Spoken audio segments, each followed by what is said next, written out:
मैं हूं आपके साथ डॉक्टर अंकित गोयल। एक बार फिर से बहुत बहुत स्वागत है। देखिए, हम सभी को पता है कि इनकम टैक्स एक्ट 2025 आ चुका है और जो इनकम टैक्स एक्ट 1961 था, इस 1961 को रिप्लेस कर दिया गया है और इनकम टैक्स एक्ट 2025 आ गया है। अब ये जो इनकम टैक्स 2025 आ रहा है ना, ये हम पहले भी बात कर चुके हैं। ये जो एप्लीकेबल हो रहा है वो हो रहा है 1 अप्रैल 2026 से। तो अब इसमें क्या किया गया है, इसमें काफी रूल्स चेंज कर दिए गए हैं, काफी सेक्शंस चेंज कर दिए गए हैं। तो आज हम इस वीडियो में बात करने वाले हैं डिडक्शंस की। देखिए, जो भी आपको टैक्स देना होता है ना, सबसे पहले आपकी टोटल इनकम कैलकुलेट की जाती है। उस टोटल इनकम में से कुछ अमाउंट को डिडक्ट कर दिया जाता है, जिनको हम डिडक्शंस बोलते हैं, एलिजिबल डिडक्शंस। उसके बाद जो रिमेनिंग इनकम बचती है ना, इस इनकम पे आपको टैक्स देना होता है। तो आज के इस वीडियो में हम बात करने वाले हैं ये कौन कौन सी डिडक्शंस हैं जो इनकम टैक्स एक्ट 2025 में अलाउ की गई हैं, क्या लिमिट्स हैं उनकी, और क्या सेक्शंस हैं, और पुरानी वाली सेक्शंस क्या थे, नए वाले क्या हुए हैं, वो सारा कंपैरिजन भी हम आपको बताएंगे, जिससे आपको ये इजीली समझ में आ जाएगा। अच्छा, सबसे बड़ी बात क्या है, पहले जो डिडक्शन हुआ करती थी ना, वो चैप्टर 6 में हुआ करती थी, और जिनको हम 80C to 80U भी बोलते थे। अगर आपने इनकम टैक्स पढ़ा हुआ है तो आप इनको बोलते होंगे, आप अपनी ITR फाइल करते थे तो आप इन डिडक्शंस का बेनिफिट लेते थे। अब ये चैप्टर 6 हटा दिया गया है और इसका नाम कर दिया गया है चैप्टर 8। और ये जो 80C to 80U डिडक्शंस थी, इनको हटा के अब जो नए सेक्शन आ गए हैं वो आ गए हैं सेक्शन 120 to 154। तो ये सभी के लिए इंपॉर्टेंट है। अगर आप एक बिजनेसमैन हो, आप एक सैलरीड एम्प्लॉय हो, आप CA या कोई प्रोफेशनल कोर्स कर रहे हो, LLB वगैरह कोर्स कर रहे हो, या आप स्टूडेंट हो, तो ये सभी आपके लिए बहुत जरूरी है। वीडियो थोड़ा सा लंबा हो जाएगा क्योंकि हम सारी डिटेल में बात करने वाले हैं, कितनी लिमिट है, क्या सेक्शन है, और ये आपको हमेशा काम आएंगी। तो चलिए वन बाय वन बात करते हैं। तो देखिए, सबसे पहले हम ये बात करते हैं, मैंने आपको बताया था, पहले भी हम वीडियोस बना चुके हैं, कि एक इंडिविजुअल है ना, उसकी टोटल इनकम कैलकुलेट की जाती है। तो इनकम टैक्स कहता है आपके 5 हेड है। पहला हेड आपका क्या हो गया, सैलरी। दूसरा हेड हाउस प्रॉपर्टी। तीसरा business and profession. Fourth capital gain और अदर सोर्स। एक इंडिविजुअल जो भी इनकम अर्न करता है ना, इन 5 कैटेगरी में बनाते हैं और उसकी वो सारी इनकम कैलकुलेट कर लेते हैं। अब ये कैसे कैलकुलेट करते हैं, तो इसके लिए सबके सेपरेट वीडियो बना रखे हैं according to income tax act 2025 के न्यू रूल्स के अकॉर्डिंग, आप उनको देख सकते हैं। जब एक पर्सन की टोटल 5 हेड से इनकम कैलकुलेट कर ली जाती है, तो इसमें और ऐड करते हैं क्लबिंग ऑफ इनकम। यानी अगर मान लीजिए कोई आपका बच्चा है या कोई आप पे डिपेंडेंट है, माइनर है, और उसकी इनकम भी आ रही है, तो उसकी इनकम ना आपकी इनकम में ही जोड़ दिया जाता है। तो ये दूसरा स्टेप होता है कि क्लबिंग ऑफ इनकम, यानी आपकी इनकम में उसकी इनकम इंक्लूड कर दी जाती है। तो ये, और तीसरा स्टेप होता है, अगर किसी हेड से प्रॉफिट हुआ है, फॉर एग्जांपल इससे प्रॉफिट हुआ, इससे लॉस हुआ, या इसमें आपके 2 बिजनेस हैं, एक में प्रॉफिट हुआ, एक में लॉस हुआ, तो हम क्या करते हैं, आपस में एडजस्ट कर लेते हैं उस मनी को। तो यहाँ पे एडजस्ट या सेट ऑफ भी अलाउ होता है। तो इसके लिए एक सेपरेट वीडियो और बनाएंगे हम। अभी हम मेन समझ रहे हैं कि जब इन सबको ऐड कर देते हैं तो आपका आ जाता है ग्रॉस टोटल इनकम, यानी आपकी टोटल इनकम आ गई। अब इस टोटल इनकम में से डिडक्शंस अलाउ कर दी जाती हैं। ये डिडक्शन 2 तरह की होती हैं, कुछ पेमेंट से रिलेटेड होती हैं, कुछ इनकम से रिलेटेड होती हैं। ये डिडक्शन माइनस करने के बाद, फॉर एग्जांपल आपकी इनकम थी 20 लाख रुपीस, और इसमें से मान लीजिए 5 लाख रुपीस की डिडक्शन माइनस कर दी, तो आपकी टैक्सेबल इनकम कितनी बची, 15 लाख बची। तो डिडक्शन माइनस करने के बाद जो टैक्सेबल इनकम आती है, इस टैक्सेबल इनकम पे आपको टैक्स कैलकुलेट करना होता है। ये हमें समझ में आना चाहिए, ये बहुत इंपॉर्टेंट एस्पेक्ट है। अब आज हम बात करने वाले हैं इन डिडक्शंस की, कि ये डिडक्शंस कौन कौन सी होती हैं, न्यू सेक्शन में कौन कौन सी हैं, न्यू इनकम टैक्स एक्ट 2025 में उनकी क्या लिमिट्स हैं, कैसे कैसे अलाउ हैं। तो देखिए, यहां डिटेल्स दी हुई है मैं डिडक्शन की।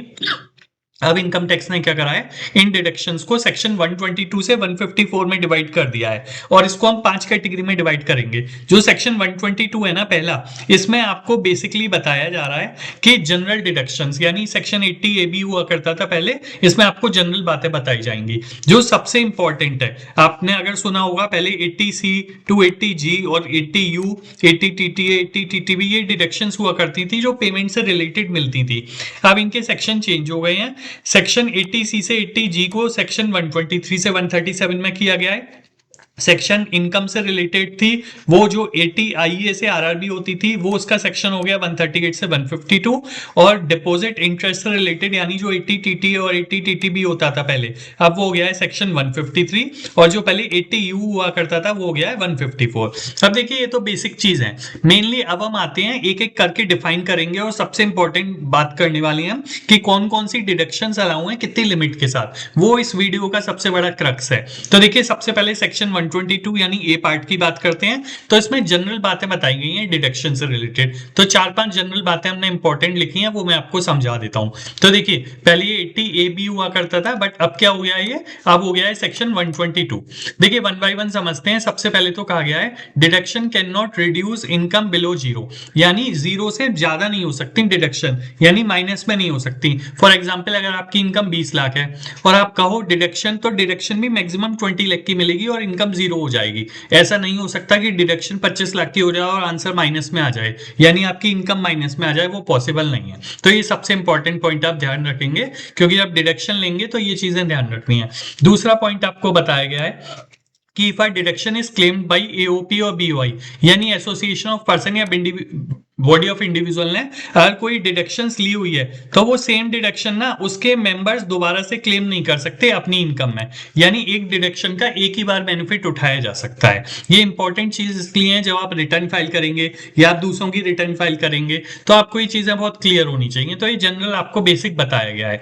तीसरा जो पॉइंट है वो ये कहा गया है no deduction in case of late filing. देखिए लास्ट डेट दी हुई होती है रिटर्न फाइलिंग की, और अभी बजट 2026 में ना इससे रिलेटेड अपडेट भी आई हैं, लास्ट डेट से रिलेटेड काफी बढ़ाई गई हैं, तो उसके लिए एक अलग से वीडियो हम बनाने वाले हैं। अभी आप ये समझिए केवल कि जो भी लास्ट डेट है रिटर्न फाइलिंग की, अगर आप उस लास्ट डेट से आगे जाके बाद में रिटर्न फाइल करते हैं तो आपको कोई भी डिडक्शन नहीं मिलेगी। तो इंपॉर्टेंट पॉइंट है, बहुत जरूरी है।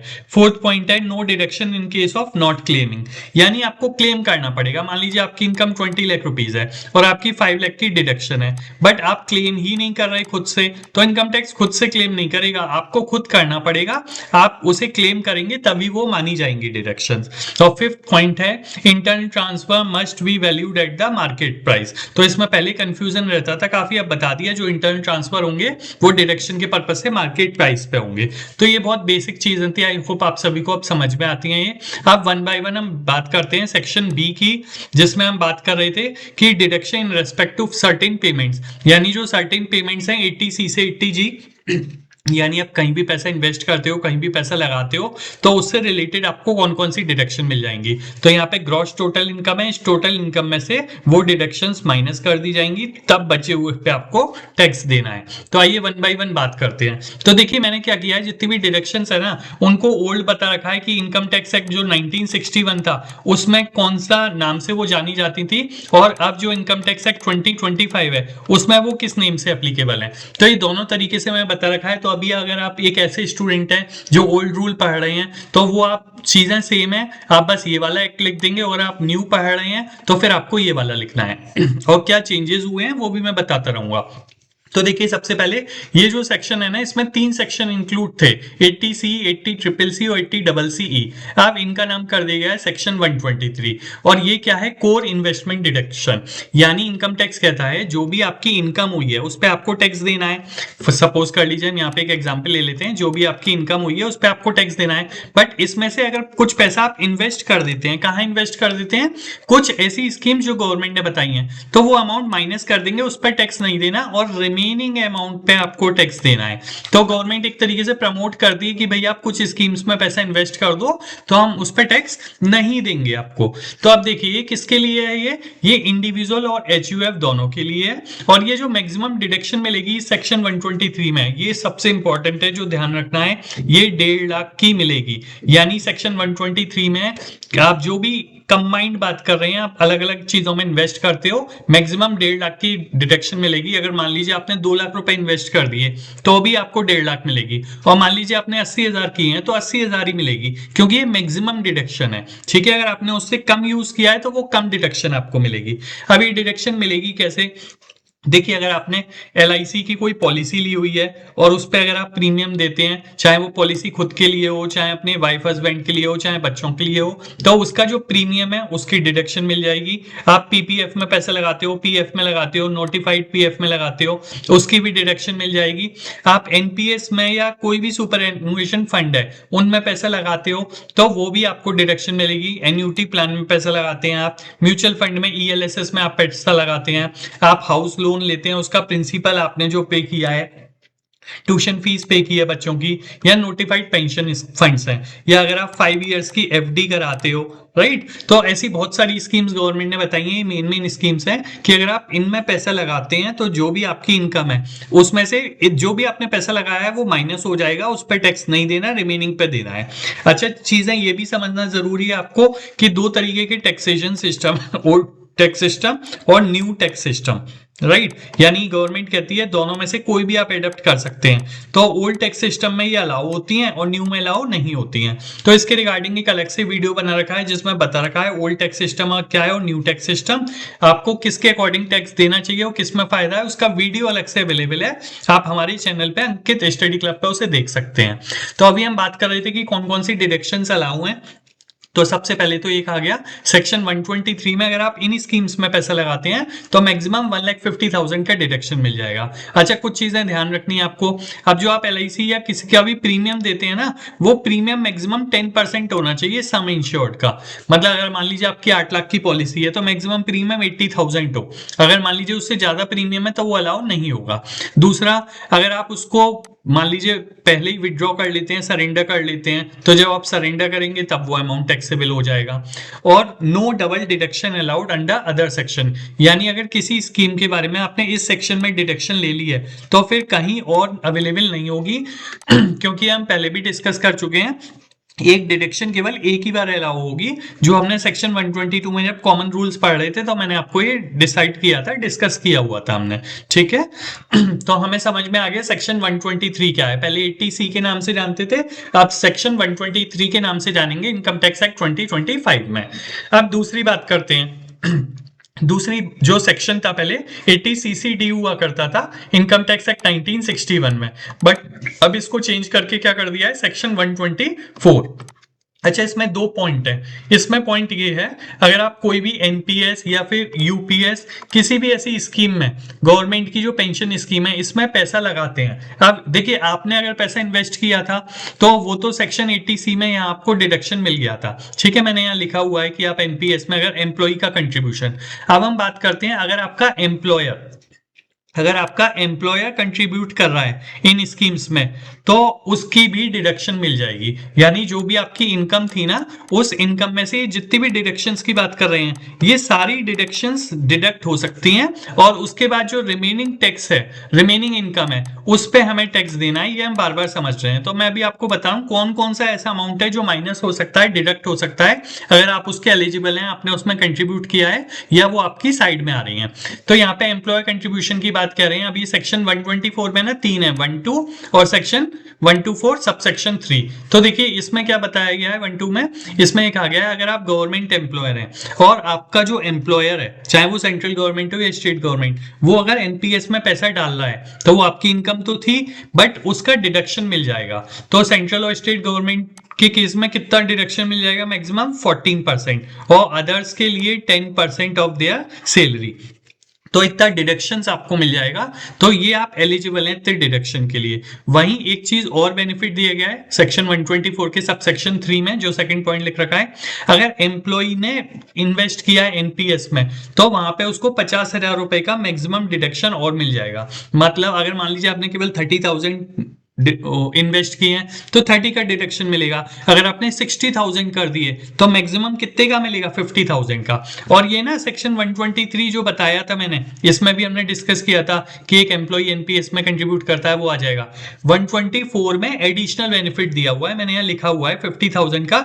50,000 here is over and above section 123 limit, यानी आपको प्लस 50,000 और एम्प्लॉय का कंट्रीब्यूशन, ये हम एम्प्लॉय की कंट्रीब्यूशन की बात कर रहे हैं। और एम्प्लॉयर की कंट्रीब्यूशन भी माइनस हो जाएगा, उसकी लिमिट यहाँ दी हुई है। बट शर्त यही है कि आपका एम्प्लॉयर कंट्रीब्यूट कर रहा हो इसमें, तभी ये डिडक्शन मिलेगी। तो अब हमने बात कर ली कि आपकी जो भी टोटल इनकम है उसमें से क्या क्या डिडक्शन हो सकती है। सेक्शन 123 में हमने बात कर ली कि कुछ स्कीम्स में अगर आपने इन्वेस्ट किया है वहां माइनस हो जाएगा वो पैसा। सेक्शन 124 में हमने बात कर ली है एनपीएस या यूपीएस की स्कीम में आपका एम्प्लॉयर कंट्रीब्यूट कर रहा है तो वो भी एक लिमिट तक माइनस हो जाएगा, और आप भी कंट्रीब्यूट कर रहे हो तो एक्स्ट्रा 50,000 का भी मैक्सिमम बेनिफिट मिल जाएगा जिसपे टैक्स नहीं लगेगा। अच्छा, ये पैसा जब बाद में मिलेगा ना तो उसकी अलग कंडीशंस है कि बाद में जो पैसा मिलेगा उसका, मान लीजिए आपका बाद में 1 करोड़ रुपए हो गए तो आपको 60% पे टैक्स नहीं देना, बाकी 40% पे टैक्स देना है, वो अलग रूल्स हैं बात के। अभी हम बात कर रहे हैं जब आप शुरू में इन्वेस्ट कर रहे हैं। अब नेक्स्ट बात करते हैं, देखिए नया लॉन्च हुआ था कुछ साल पहले, आपने सुना होगा अग्निपथ स्कीम गवर्नमेंट लेके आई थी। तो इसको ना पहले एक्ट 1961 में ओल्ड सीसीएच के नाम से जाना जाता था, बट अब इसके लिए इनकम टैक्स एक्ट 2025 में सेक्शन 125 इसको नाम दे दिया गया। तो अगर आप अग्निपथ स्कीम में हैं, अग्निवीर हैं अगर आप, तो आपसे कुछ कंट्रीब्यूशन लिया जा रहा होगा और गवर्नमेंट भी कंट्रीब्यूट कर रही होगी, आपका एक अलग से फंड बनाया होगा। तो जो भी आप इन्वेस्ट कर रहे हैं, मतलब कंट्रीब्यूट कर रहे हैं, या आपका जो एम्प्लॉयर है गवर्नमेंट कंट्रीब्यूट कर रही है, वो सारी ही 100% डिडक्शन अलाउ हुआ है। तो मान लीजिए आप 10,000 रुपए आप कंट्रीब्यूट कर रहे हैं, 10,000 रुपए गवर्नमेंट कंट्रीब्यूट कर रही है, और महीने के 20,000 रुपए हो गए, साल के 2,40,000 रुपए हो गए, तो ये भी माइनस हो जाएगा, फुल अमाउंट डिडक्टेबल, इसमें कोई भी लिमिट नहीं है। तो ये गवर्नमेंट एक तरीके से कहना चाह रही है कि भाई हम इन लोगों का ध्यान रख रहे हैं, कुछ हम कंट्रीब्यूट कर रहे हैं, कुछ ये कंट्रीब्यूट कर रहे हैं जो बाद में इनके काम आएगा, और अभी जो भी कंट्रीब्यूशन जा रहा है उस पर कोई टैक्स नहीं लग रहा। तो वो आपकी इनकम का तो पार्ट है बट उस इनकम पे टैक्स नहीं लगेगा। अब हम नेक्स्ट बात करते हैं, काफी इंपॉर्टेंट है ये, 80D के नाम से जानी जाती थी पहले इनकम टैक्स एक्ट 1961 में, हेल्थ इंश्योरेंस, और अब जो जानी जाएगी वो सेक्शन 126 के नाम से जानी जाएगी। देखिए यहीं पे मैं पॉज दे के आपको बता देता हूं, गवर्नमेंट ने, इनकम टैक्स डिपार्टमेंट ने जो सेक्शंस हैं डिडक्शन के, 122 तो कॉमन बातें बताई थी, 123 टू 137 पेमेंट्स की बताई हैं कि अगर आप कुछ स्कीम्स में पेमेंट करते हो, कंट्रीब्यूट करते हो, तो उस अमाउंट को माइनस कर दिया जाएगा, उस पर टैक्स नहीं लगेगा। तो हम वही पढ़ रहे हैं कि सेक्शन 123 में LIC की बात की थी, 5 ईयर्स FD की बात की थी, या इनमें पैसा लगाए थे तो माइनस हो जाएगा। सेक्शन 124 में बात की गई कि अगर NPS में आपका एम्प्लॉयर डाल रहा है या आप डाल रहे हैं तो 50,000 तक और माइनस हो जाएगा। सेक्शन 125 में बताया गया कि अगर आप अग्निपथ स्कीम में हैं तो आपका 100% आपका कंट्रीब्यूशन और गवर्नमेंट का कंट्रीब्यूशन दोनों माइनस हो जाएगा। अब सेक्शन 126 की बात कर रहे हैं, तो देखिए आज के टाइम में हर कोई हेल्थ इंश्योरेंस तो लेता ही लेता है क्योंकि चीजें इतनी महंगी हो गई हैं मेडिकल से रिलेटेड। तो हेल्थ इंश्योरेंस जब आप लेते हो ना तो उसका प्रीमियम पे करते हो, तो अब आपका ये पेमेंट है, तो इनकम टैक्स एक्ट कहता है कि आपने ये जो भी पेमेंट किया है, हम ये सारा पेमेंट आपका माइनस कर देंगे आपकी इनकम में से, क्योंकि आपका खर्चा हो गया और उस पर आपको टैक्स नहीं देना। अब इसकी लिमिट बताई गई है, तो पहले तो ये समझ लो ये जो डिडक्शन है वो इंडिविजुअल के लिए भी है और HUF के लिए भी है। और डिडक्शन किस चीज की है, 3 चीजों की डिडक्शन दी है। पहला, आप जो हेल्थ इंश्योरेंस का प्रीमियम देते हो उसकी डिडक्शन आपको मिल जाएगी। दूसरा, आज के टाइम में लोग क्या करते हैं, टेस्टिंग कराते हैं अपनी, full body checkup and all that, उसकी भी बताई गई है कि 5,000 रुपए तक का अगर आप ये कराते हो तो 5,000 रुपए तक का ये भी मैक्सिमम हो जाएगा, ये मैक्सिमम अमाउंट है। अगर आप 3,000 की टेस्टिंग कराते हो तो 3,000 रुपए माइनस होंगे, ठीक है। और तीसरा, सीनियर सिटीजन के लिए कहा गया है कि अगर इंश्योरेंस भी नहीं है और आपके कुछ मेडिकल खर्चे हो रहे हैं ना तो उसका भी पैसा हम माइनस कर देंगे। अब इनकी लिमिट क्या है, देखिए सेल्फ और फैमिली के लिए बात करें, सबसे पहले अगर आप अपना या आपकी फैमिली भी इंक्लूड है उसमें, जैसे आपके बच्चे हो गए, आपकी वाइफ हो गई, या वाइफ के लिए हस्बैंड हो गए, तो उसकी जो मैक्सिमम लिमिट है ना वो 25,000 रुपए है। यानी मैक्सिमम अगर आप प्रीमियम मान लीजिए 20,000 देते हैं तो कितना माइनस होगा, कितने की डिडक्शन मिलेगी, 20 की। अगर आप मैक्सिमम मान लीजिए 30,000 का प्रीमियम देते हैं तो फिर 30,000 की डिडक्शन नहीं मिलेगी, मैक्सिमम कितने की मिलेगी, 25,000 की। अगर आप सीनियर सिटीजन है खुद तो आपको 50,000 की डिडक्शन मिल जाएगी, ठीक है। ये तो हो गई सेल्फ की बात। दूसरा, अब अगर आप अपने पेरेंट्स का भी कराते हैं हेल्थ इंश्योरेंस और उनका भी प्रीमियम देते हैं तो उनके लिए भी लिमिट बताई गई है। तो पेरेंट्स तो जनरली आपके सीनियर सिटीजन में आते हैं तो 50,000 वरना 25,000।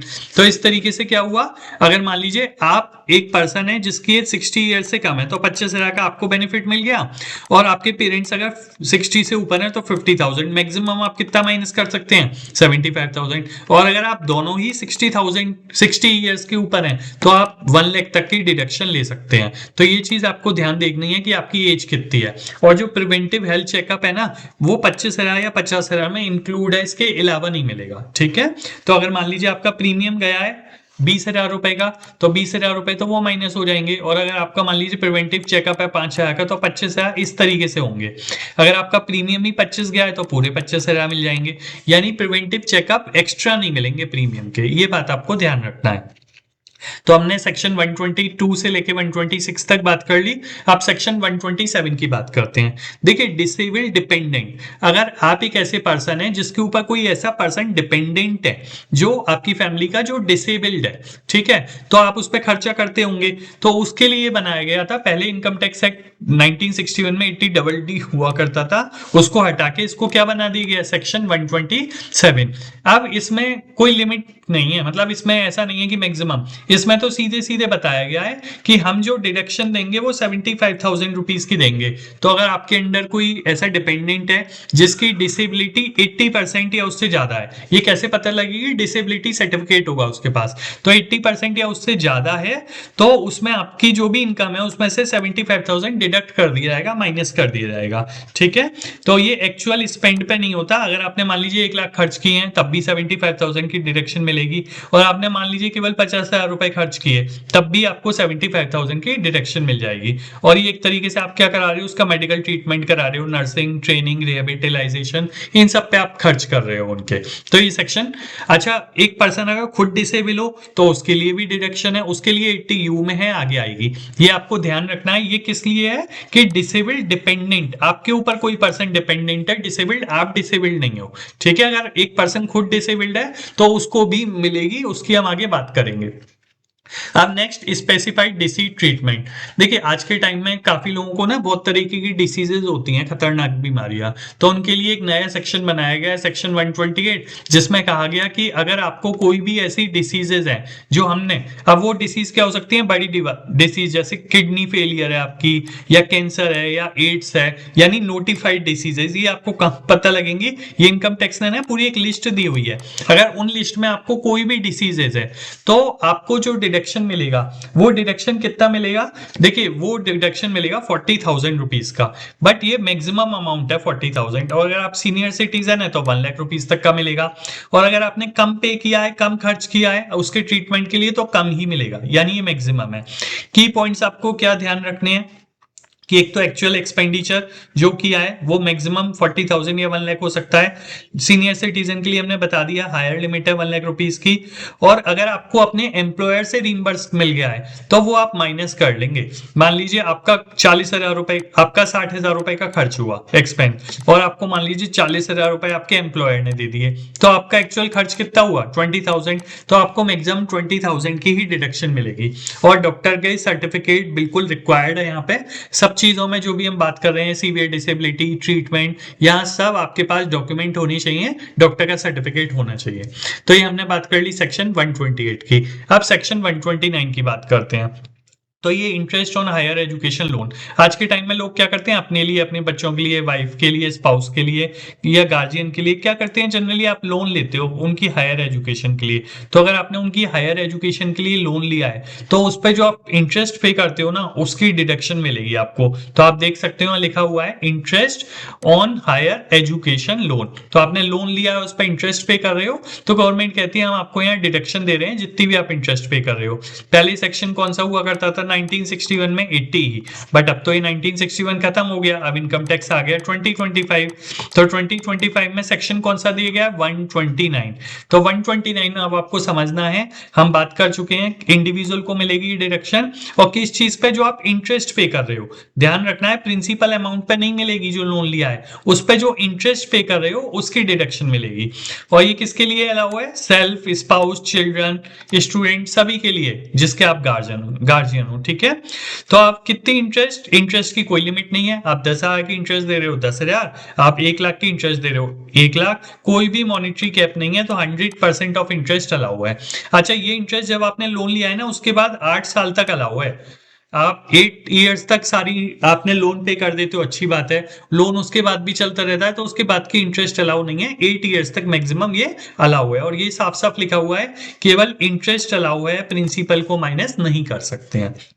तो ये आपका हो गया सेक्शन 129। अब सेक्शन 130 की बात करते हैं, फर्स्ट रेजिडेंशियल हाउस। अब देखिए ये क्या है ना, गवर्नमेंट बीच बीच में बजट में ये स्कीम्स लेके आई है कि अगर आपने घर इतनी ड्यूरेशन के बीच में खरीद लिया, आपने इलेक्ट्रिक कार इस ड्यूरेशन के बीच में खरीद ली, तो उस केस में हम क्या करेंगे, आपको जो भी आप इंटरेस्ट पे कर रहे हो उसका बेनिफिट देंगे। आप तो देखिए यहाँ सबसे पहले समझना है आपको, अगर आपने कोई एक लोन लिया है, ये किस चीज के लिए, फर्स्ट रेजिडेंशियल हाउस। अगर आपके पास पहले से कोई घर था और दूसरा घर लिया है, तो उसकी इंटरेस्ट पे कर रहे हो, उस पर डिडक्शन नहीं मिलेगी। ये सेक्शन 130 की डिडक्शन कब मिलेगी, जब आप पे पहला घर हो, ये फर्स्ट रेजिडेंशियल हाउस, ठीक है। और ये लोन कब से कब लिया हो, ये आपने अप्रैल 2016 से अब मार्च 2017, इसके बीच में अगर ये लोन लिया हुआ, सबसे पहला पॉइंट, तब आपको ये डिडक्शन मिलेगी। दूसरी चीज, आपने जो लोन लिया है वो लोन मैक्सिमम कितने अमाउंट का हो सकता है, 35 लाख रुपए तक का, 35 लाख तक का, और जो प्रॉपर्टी की वैल्यू है वो 50 लाख तक की हो सकती है मैक्सिमम। यानी अगर आपने लोन ज्यादा अमाउंट का लिया है या घर 80 लाख का ले लिया, तो फिर ये डिडक्शन नहीं मिलेगी। इसके लिए ये दोनों जो एलिजिबिलिटी है, ये एलिजिबिलिटी आपको पूरी करनी पड़ेगी। तो पहला तो लोन इस ड्यूरेशन में लिया हो, दूसरा आपकी ये एलिजिबिलिटी पूरी हो रही हो, तो आपको जो भी आप इंटरेस्ट पे कर रहे हो, होम लोन की जो भी इंटरेस्ट पे कर रहे हो उसका डिडक्शन मिलेगा। और तीसरा पॉइंट, मैक्सिमम कितने का पर ईयर, मैक्सिमम 50,000 की इंटरेस्ट का डिडक्शन मिलेगा। तो अगर आपकी इंटरेस्ट जा रही है 70,000, तो 50,000 पूरे माइनस हो जाएंगे। अगर आपकी इंटरेस्ट जा रही है केवल 40,000 रुपए, तो 40,000 ही माइनस होंगे, ठीक है। और ये डिडक्शन एक्स्ट्रा मिल रही है, क्योंकि जब हाउस प्रॉपर्टी वाला हम पढ़ रहे थे ना, तो हाउस प्रॉपर्टी में एक सेक्शन 24B हुआ करता था 1961 के अकॉर्डिंग, उसमें 2 लाख तक की इंटरेस्ट अलाउ थी, तो वो तो अलाउ है। उसके अलावा ये जो 50,000 की मिल रही है, ये एक्स्ट्रा इंटरेस्ट का डिडक्शन आपको मिल रहा है।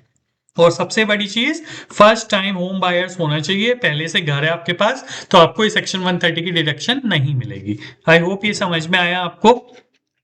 नेक्स्ट हम बात करते हैं अफोर्डेबल हाउसिंग लोन। अब देखिए ये एक अलग ड्यूरेशन की, अभी हम बात कर रहे थे अप्रैल 16 से मार्च 17। अब बताया गया कि अगर आपने अप्रैल 2019 से लोन लिया हुआ है मार्च 22 में, तो आपको एक अलग तरीके की डिडक्शन मिल सकती है। और वो डिडक्शन क्या है, वो डिडक्शन है सेक्शन 131। अब आपको याद रखना है, या तो पहले वाली डिडक्शन मिलेगी 80EE जो पहले था, या 80EE की, दोनों नहीं मिलेगी। यानी सेक्शन 130 की डिडक्शन मिल गई तो सेक्शन 131 की डिडक्शन नहीं मिलेगी, और सेक्शन 131 की ले रहे हो तो सेक्शन 130 की नहीं मिलेगी। यहां लिखा हुआ है यू कैन नॉट क्लेम, आप नीचे देखेंगे अगर लास्ट पॉइंट सबसे, तो यहां लिखा हुआ है you can not claim both, दोनों ही नहीं क्लेम कर सकते, एक क्लेम करना है, चालाकी नहीं करनी है, ठीक है।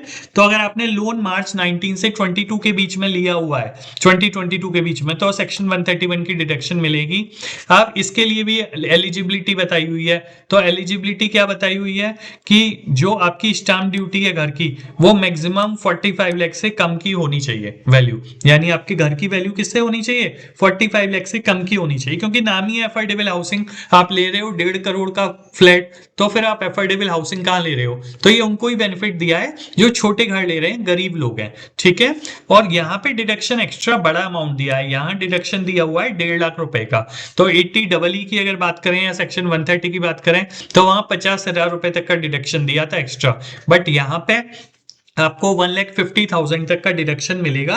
और कंडीशन वही है आपकी कि अफोर्डेबल हाउसिंग होना चाहिए, रेजिडेंशियल हाउसिंग प्रॉपर्टी होना चाहिए, और इंटरेस्ट का डिडक्शन मिलेगा, ठीक है। और ये भी जो आपकी हाउस प्रॉपर्टी में मिलती थी ना डिडक्शन 2 लाख रुपए की, उसके अलावा 1,50,000 की मिलेगी। तो अगर आपने 2 लाख वहां ले रहे हो और 1,50,000, यानी मैक्सिमम 3,50,000 की भी आप डिडक्शन ले सकते हो, तो आपकी इनकम में से ये अमाउंट कम हो जाएगा।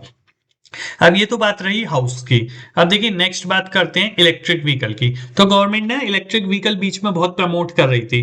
तो अगर आपने कोई भी इलेक्ट्रिक व्हीकल लिया और उसके लिए लोन लिया और उस लोन पे इंटरेस्ट पे कर रहे हो, तो आपको सेक्शन 132 की डिडक्शन मिल जाएगी। समझ में आया? आपने क्या खरीदा? ईवी खरीदी, चाहे टू व्हीलर है या फोर व्हीलर है, उससे कोई फर्क नहीं पड़ता, दोनों एलिजिबल है। और आपने क्या किया? इसके लिए लोन लिया और उस लोन पे क्या पे कर रहे हो? इंटरेस्ट। तो इस इंटरेस्ट की डिडक्शन मिल जाएगी, यानी जो भी आपकी इनकम है उसमें से ये इंटरेस्ट माइनस हो जाएगा और बचे हुए पे टैक्स लगेगा। अब इस इंटरेस्ट के लिए बताया गया है सबसे पहला पॉइंट, लोन जो है वो अप्रैल 19 से मार्च 2023 के बीच में लिया होगा, तभी जाके सेक्शन 132 की डिडक्शन मिलेगी। दूसरा, ये केवल क्या है, ये इंडिविजुअल के लिए अलाउ है, एचयूएफ फर्म या कंपनीज के लिए अवेलेबल नहीं है। और देखिए यहाँ लिखा हुआ है इलेक्ट्रिक कार या टू व्हीलर दोनों ही इंक्लूड है। तीसरा पॉइंट, मैक्सिमम जो डिडक्शन मिलेगी वो कितने की मिलेगी? 1,50,000 पर ईयर की मिलेगी। मैक्सिमम का मतलब आई होप समझ रहे हैं, मैक्सिमम। अगर आपकी इंटरेस्ट कम जा रही है, अगर आपकी इंटरेस्ट 1,20,000 जा रही है तो 1,20,000 का ही डिडक्शन मिलेगा। आपकी इंटरेस्ट 2 लाख जा रही है तो मैक्सिमम कितने का डिडक्शन मिलेगा? 1,50,000 का इस सेक्शन में। अब ये बात जरूरी है समझना, कोई पर्सन हो सकता है 80C का भी डिडक्शन ले रहा हो, 80D का भी ले रहा हो, 80E का भी ले रहा हो, तो ये सारी 80G का भी ले रहा हो, ये सारी डिडक्शन अलाउ करके टोटल जो होगा वो सारी टोटल डिडक्शन आपको मिलेगी। ये समझना बहुत जरूरी है, ऐसा नहीं है केवल एक डिडक्शन मिलेगी, सारी ही मिल सकती हैं बशर्ते आप सबकी एलिजिबिलिटी पूरी करते हो। नेक्स्ट बात करते हैं सेक्शन 133 की।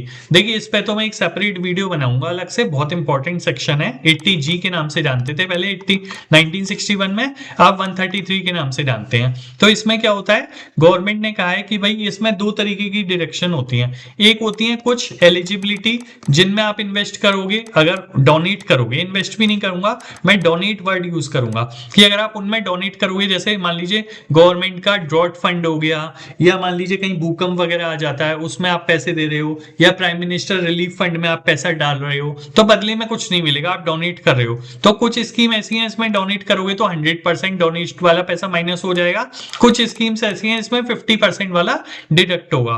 तो ये समझना जरूरी है, ये approved charitable institution, relief fund या गवर्नमेंट फंड से नोटिफाइड एनजीओ होने चाहिए। इनमें अगर आप इन सब में किसी में भी डोनेट करते हो तो जैसी भी कैटेगरी है 100% या 50%, उतना पैसा आपकी इनकम से माइनस हो जाएगा।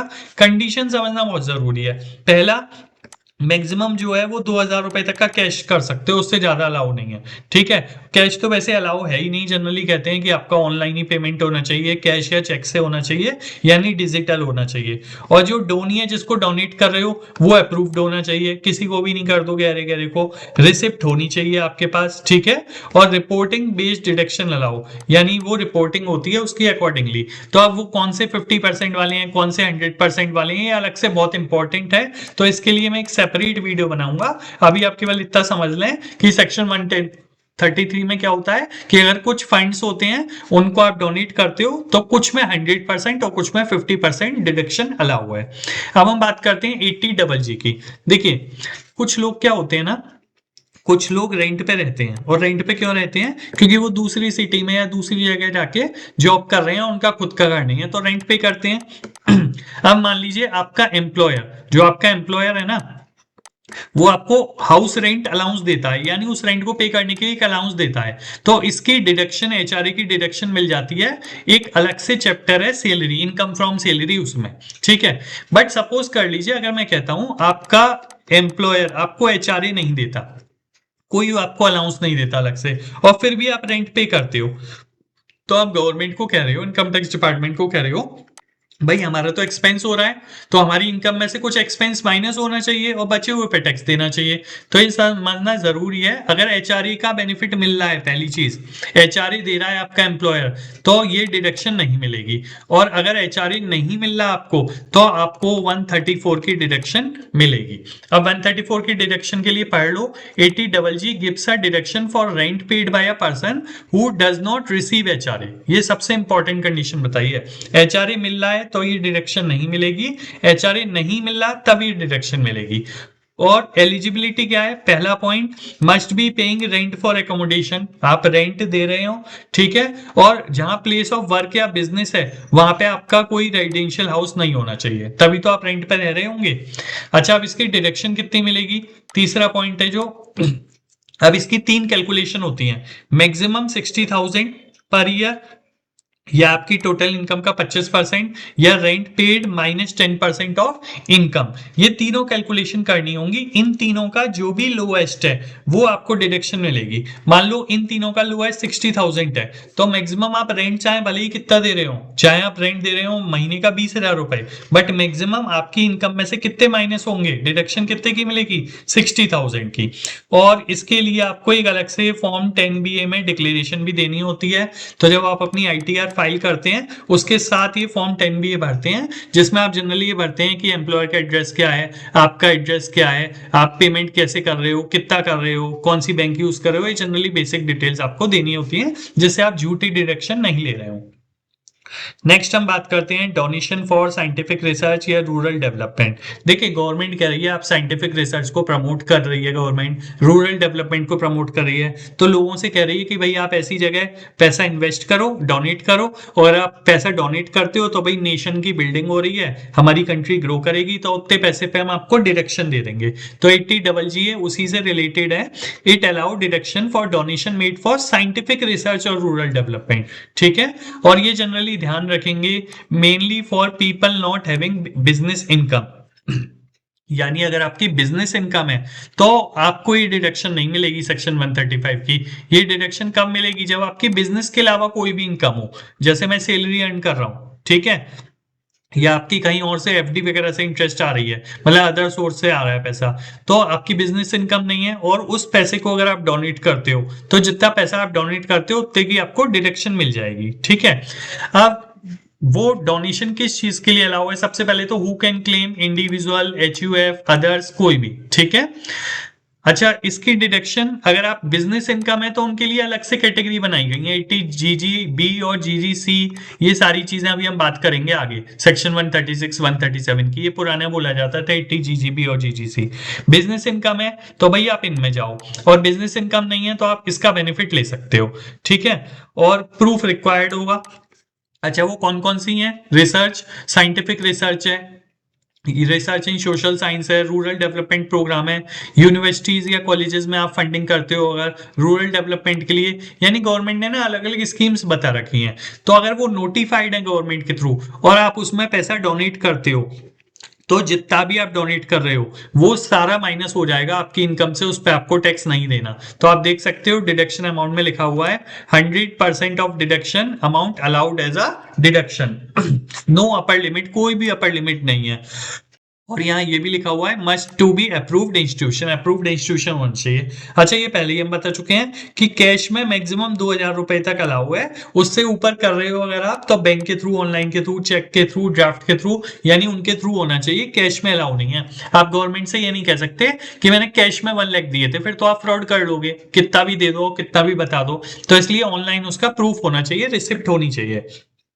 तो ये समझ में आया किसको मिलती है, बिजनेस इनकम के अलावा कोई भी इनकम है आप पे, और आप किसी भी रूरल डेवलपमेंट या साइंटिफिक रिसर्च में पैसा डाल रहे हैं तो गवर्नमेंट आपको डोनेशन देती है, सॉरी डिडक्शन देती है उस डोनेशन की सेक्शन 135 में।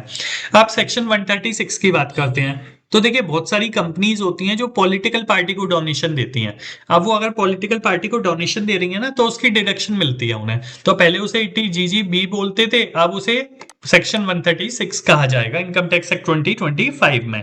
तो किसको मिलती है, इंडियन कंपनीज को मिलेगी। तो अगर आपकी इंडियन कंपनी है और आपने डोनेशन दिया पॉलिटिकल पार्टी को, तो जितनी भी डोनेशन दी है ना वो 100% आपकी इनकम में से माइनस हो जाएगा। तो कंपनीज में तो काफी प्रॉफिट होता है, तो अगर वो मान लीजिए उसमें से एक बड़ा अमाउंट भी डोनेशन का देते हैं तो वो उनकी कोई मैक्सिमम लिमिट नहीं है, जितनी भी डोनेट किया वो सारा डोनेशन माइनस हो जाएगा आपकी इनकम में से, वो बचे हुए पे टैक्स लगता है।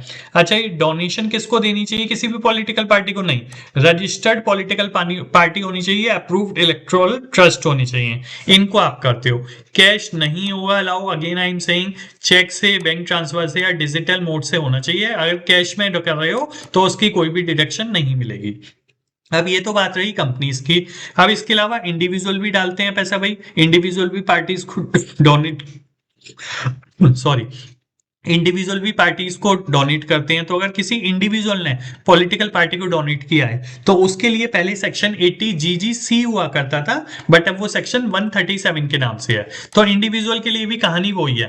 तो आप पढ़ सकते हैं 80 GGC gives deduction for donation made to political parties और electoral trust by tax payer other than companies. तो चाहे आप इंडिविजुअल हो, HUF हो, LLP हो, AOP हो, BI हो, यानी कंपनीज के अलावा आप कोई भी पर्सन हो, तो आपको जो डिडक्शन मिलेगी वो 80 GGC की मिलेगी पहले। और अब क्या होता था, सेक्शन 137 की डिडक्शन मिलेगी आपको। अच्छा, इसमें भी 100% जितना भी, अगर मान लीजिए मैं एक इंडिविजुअल हूं, मैंने 10 लाख रुपए डोनेट कर दी पॉलिटिकल पार्टी को, तो मेरी जो भी इनकम है उसमें से 10 लाख रुपीज सीधे माइनस हो जाएंगे, मुझे उस पर टैक्स नहीं देना। अगेन कहानी वही है, रजिस्टर्ड पॉलिटिकल पार्टीज होनी चाहिए और कैश में अलाउ नहीं है, कैश की डिडक्शन अलाउ नहीं है। चेक हो, बैंक ट्रांसफर हो, डिजिटल मोड हो, इलेक्ट्रिकल ट्रस्ट चैनल हो। इलेक्ट्रिकल ट्रस्ट चैनल क्या होते हैं कि बैंक में जाके आप उन ट्रस्ट इलेक्ट्रिकल बॉन्ड्स खरीद के उनके थ्रू आप पेमेंट कर सकते हैं। तो ये चीज आपको ध्यान रखनी है, ठीक है। तो इंडिविजुअल किसी एक पर्सन को डोनेट कर दो तो नहीं, वो नोटिफाइड पॉलिटिकल पार्टी होनी चाहिए, ठीक है। तो ये हमें समझ में आ रहा होगा कि एक इंडिविजुअल भी पॉलिटिकल पार्टी को अगर करेगा तो वो सेक्शन 137 में डिडक्शन मिलेगी, वहीं अगर एक कंपनी करेगी तो 136 में मिलेगी। नेक्स्ट हम बात करते हैं। अब देखिए 137 के बाद सीधे 153 कैसे आ गया, ये थोड़ा सा मैं आपको समझा देता हूं पीछे बैक में जाके। देखिए हम बात कर रहे थे, इस पे आते हैं, डिडक्शंस कितने तरह की हैं। तो सेक्शन 122 में हमने जनरल डिडक्शंस पढ़ ली। अब हमने सेक्शन बी पार्ट में 123 से 137 की सारी डिडक्शंस देख ली कि कौन कौन सी डिडक्शन मिलेगी। फिर जो 138 से 152 दी गई है ना, deduction in respect of certain income, अगर आपने कहीं से कोई इनकम अर्न की है ना तो उसकी भी डिडक्शन मिलेगी, ठीक है। इसके लिए मैं आपको एक सेपरेट वीडियो बनाऊंगा, अदरवाइज ये बहुत लंबा हो जाएगा। अब दो डिडक्शन बची, सेक्शन 153 और 154, ये मैं आपको दोनों इस वीडियो में डिस्कस करूंगा।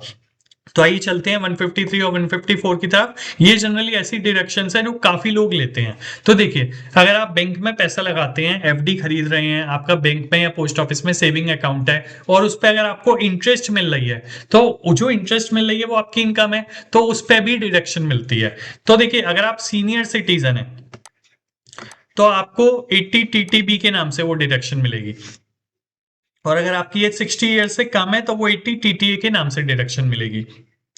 अब पहले तो 80 TTA और 80 TTB होता था, बट अब तो इनकम टैक्स एक्ट 1961 चला गया। अब जो डिडक्शन मिलेगी वो किस नाम से मिलेगी, सेक्शन 153 के नाम से।